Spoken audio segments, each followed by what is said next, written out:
Assalamualaikum warahmatullahi wabarakatuh, sahabat yang dirahmati Allah. Nabi Isa alaihi salam adalah salah satu nabi yang wajib diimani seluruh umat Islam di dunia. Beliau diutus oleh Allah Subhanahu wa Ta'ala kepada Bani Israel karena kesesatan yang dilakukan oleh kaum tersebut sepeninggal Nabi Musa alaihi salam. Tidaklah sempurna iman seorang Muslim bila tidak mengimani keberadaan salah satu dari 25 nabi-nabi yang memiliki kemuliaan di sisi Allah Subhanahu wa Ta'ala. Pada akhir zaman, Nabi Isa alaihi salam akan kembali turun ke bumi untuk membunuh Dajjal, musuh umat Muslim yang paling ditakuti karena kehebatan fitnahnya. Nabi Isa akan datang kembali ke muka bumi demi menegakkan kebenaran serta memberi petunjuk jalan menuju keselamatan. Selain itu, ia juga membawa misi penting untuk membunuh Dajjal. Dajjal akan menyebarkan fitnah, kemudian berusaha menyesatkan umat manusia agar jauh dari jalan Allah. Tipu dayanya amatlah dahsyat sehingga yang baik akan terlihat buruk. Namun, tahukah Anda mengapa justru Nabi Isa alaihi salam yang ditugaskan Allah Subhanahu wa Ta'ala untuk membunuh Dajjal? Mengapa bukan Nabi Muhammad Shallallahu Alaihi Wasallam yang secara syariat sebagai junjungan seluruh umat Muslim di dunia? Sejatinya, hanya Allah SWT yang tahu alasan mengapa mengutus Nabi Isa untuk membunuh Dajjal. Tapi sebelum lanjut, jangan lupa klik tombol subscribe, like, komen, dan lonceng notifikasi sahabat untuk mendukung channel ini agar terus menyiarkan syiar Islam. Serta silakan tulis harapan sahabat di kolom komentar. Semoga semakin banyak yang mengaminkan, maka makin cepat terkabul. Membuktikan Nabi Isa masih hidup. Alasan pertama yaitu membuktikan bahwa Nabi Isa masih hidup. Bangsa Yahudi dan Nasrani percaya bahwa Nabi Isa dibunuh dan disalib oleh orang-orang Romawi. Namun, sebenarnya Allah Subhanahu wa Ta'ala menyelamatkannya dengan menggantikan peran Nabi Isa alaihissalam kepada orang yang wajahnya diserupakan dengan beliau. Sedangkan Nabi Isa alaihissalam sendiri diangkat ke langit atas izin Allah Subhanahu wa Ta'ala. Karena ucapan mereka orang Yahudi, sesungguhnya kami telah membunuh Al-Masih Isa putra Maryam, Rasul Allah. Padahal mereka tidak membunuhnya dan tidak pula menyalibnya, tetapi yang mereka bunuh ialah orang yang diserupakan dengan Isa.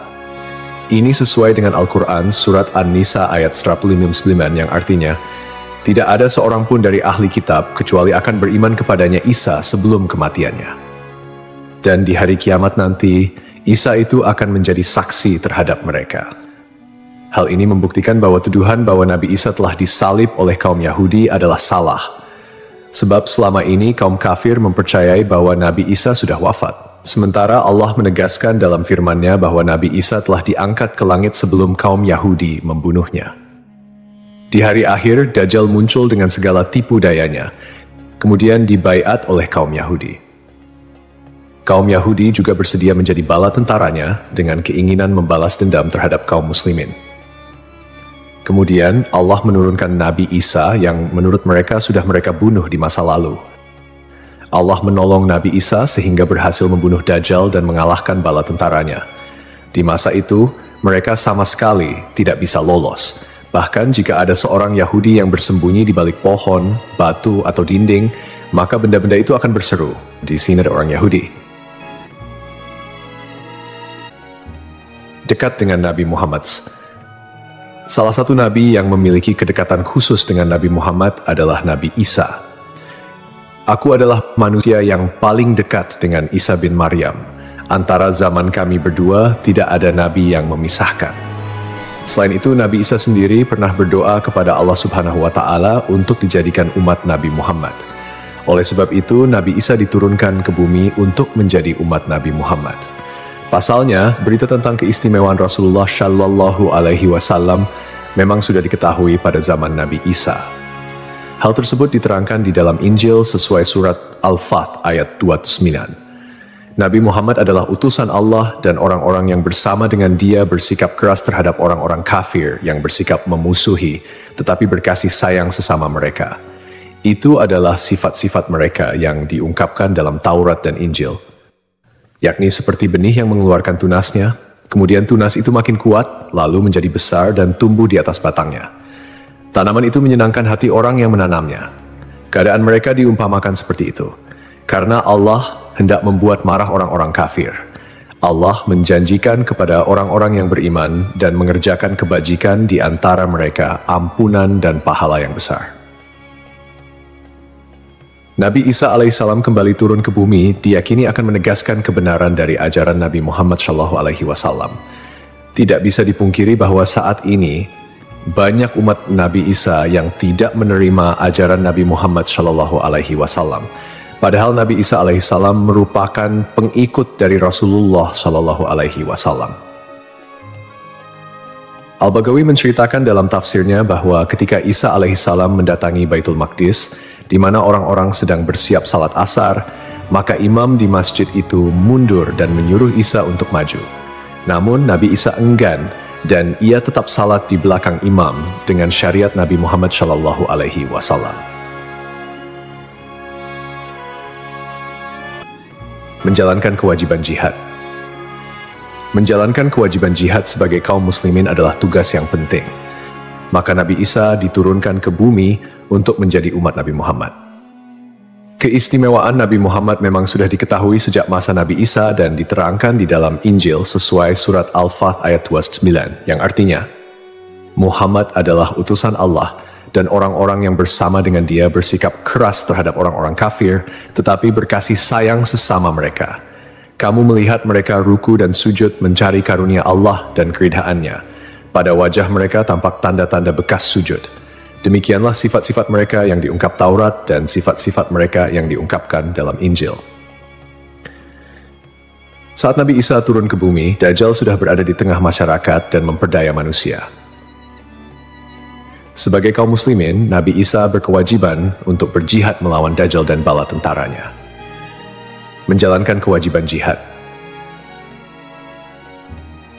Allah Subhanahu wa Ta'ala memilih Nabi Isa alaihissalam untuk membunuh Dajjal sebagai bentuk penegasan terhadap kebenaran agama Islam.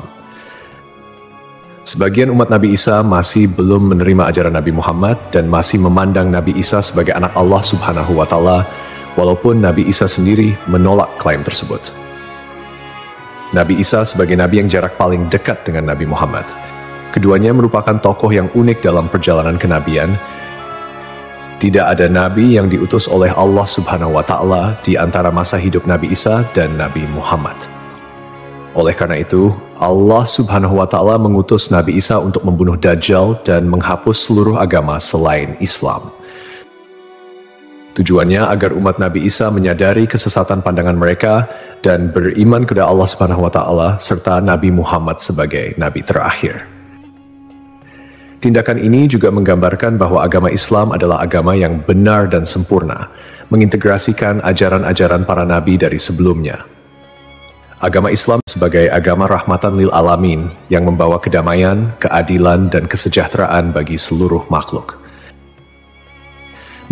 Nabi Isa diberikan mukjizat luar biasa seperti menghidupkan orang yang telah mati, menyembuhkan orang buta dan sakit, serta berbicara di buayan hingga dapat menciptakan burung dari tanah liat. Nabi Isa sebagai penyempurna dari ajaran sebelumnya menyampaikan bahwa setelahnya akan muncul seorang utusan terakhir, yakni Nabi Muhammad. Nabi Muhammad, nabi yang paling mulia dan utama di antara semua nabi. Beliau dianugerahi mukjizat terbesar, yaitu Al-Quran, yang merupakan firman Allah Subhanahu wa Ta'ala yang tidak dapat ditiru ataupun diubah oleh siapapun. Selain itu, Nabi Muhammad juga memiliki syafaat, yaitu pemberian ampunan kepada umatnya di hari kiamat. Melalui perbuatan membunuh Dajjal, Nabi Isa akan memperkuat dan menegaskan kemuliaan Nabi Muhammad, mengakui kedudukannya sebagai nabi penutup zaman. Tidak hanya Al-Quran, Nabi Muhammad juga diberikan mukjizat lain seperti membelah bulan dan air mengalir dari jemari tangannya. Perjalanan Isra dan Miraj serta mampu bersabda dalam berbagai bahasa. Mukjizat-mukjizat ini menunjukkan kekuasaan Allah yang melampaui batas akal manusia. Sementara keistimewaan Nabi Muhammad sebagai utusan Allah yang paling sempurna semakin terungkap, akhlak mulia, kejujuran tak tercela, keberanian luar biasa, dan kepedulian yang mendalam terhadap umatnya juga menjadi bagian dari kepribadian Nabi Muhammad. Beliau adalah uswatun hasanah, telan baik bagi seluruh manusia. Hubungan dekat Nabi Isa dan Nabi Muhammad terlihat jelas, di mana Nabi Isa adalah nabi yang paling mendekati masa kenabian Nabi Muhammad tanpa ada nabi lain yang diutus oleh Allah antara keduanya. Nabi Isa bahkan menyampaikan kabar tentang kedatangan Nabi Muhammad sebagai nabi terakhir. Beliau mengakui bahwa Nabi Muhammad adalah nabi penutup para nabi dan menyatakan persaudaraan di antara mereka, cinta dan saling menghormati. Nabi Isa dan Nabi Muhammad menjadi bukti kebersamaan spiritual dengan mengakhiri keberadaan Dajjal. Nabi Isa secara simbolis menegaskan kemuliaan Nabi Muhammad dan menghormati sebagai nabi akhir zaman. Untuk dikembalikan ke tanah. Alasan selanjutnya, Nabi Isa alaihissalam akan dikembalikan ke bumi sesuai kodrat manusia yang tercipta dari tanah. Hal tersebut sebagaimana yang dijelaskan pada surah H ayat 5 yang artinya, dari bumi kami menciptakan kamu, dan kepadanya kami akan mengembalikan kamu, dan daripadanya pula kami akan mengeluarkan kamu pada kali yang lain. Nabi Isa alaihissalam diturunkan ke bumi juga menandakan bahwa ajalnya akan tiba. Setelah wafat, Nabi Isa alaihissalam akan dimakamkan di tanah suci, lalu dibangkitkan kembali bersama manusia lain di hari kebangkitan. Mengenai lokasi makam Nabi Isa alaihissalam, terdapat perbedaan pendapat di kalangan ulama. Sebagian ulama mengatakan lokasinya terletak di Bait al-Maqdis, dan sebagian lainnya mengatakan akan dimakamkan bersama Nabi Muhammad SAW. Sebagai muslim yang beriman, tidaklah pantas bagi kita untuk membanding-bandingkan siapa nabi yang lebih hebat, karena semua nabi yang diutus oleh Allah Subhanahu wa Ta'ala mempunyai tujuan yang sama, yaitu mengajak tauhid, mengagungkan kebesarannya.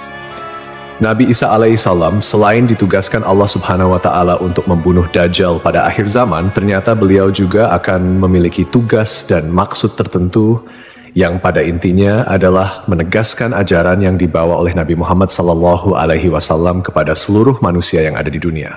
Semoga kita semua bisa memetik pelajaran. Wallahu a'lam.